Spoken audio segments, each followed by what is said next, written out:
最近防疫保单是袂甲内普配，也毋过有民众的烦恼讲，保险员四界拍走，敢会变做是防疫的空棒呢？有保险员就讲哦，因为保险单一定爱本人签名，伫疫情期间哦，望讲经管会会当来放零规定。最近有真侪民众要买防疫的保单，或者是其他业务，保险业者最近案件加真多。不过因为保险法的相关规定，买保险理赔双方才会面对面。不过即马人客惊，保险员也会惊，想尽办法看敢有法度，卖面对面接触。如果可以的话，像我自己会随身携带酒精，然后还有口罩。对，所以呢，尽量是跟客户约在就是比较开放式的空间，比如说公园或者是比较安全的地方签约这样子。林伟想讲，上意就是尽量用线顶写单，来回用传真互相确定，较歹甲人客见面，因为公司性平板电脑作业，用过了拢会加强消毒。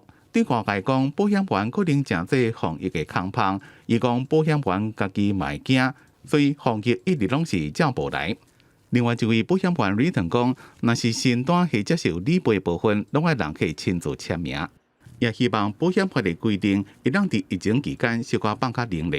我个人当然是希望说，当然我觉得医化是一件很好的事情，因为其实在去年，其实在美国有几个公司其实都已经现在都医化了，都直接线上可以买保险。那台湾这样部分的话，其实我觉得这样是 OK， 很好。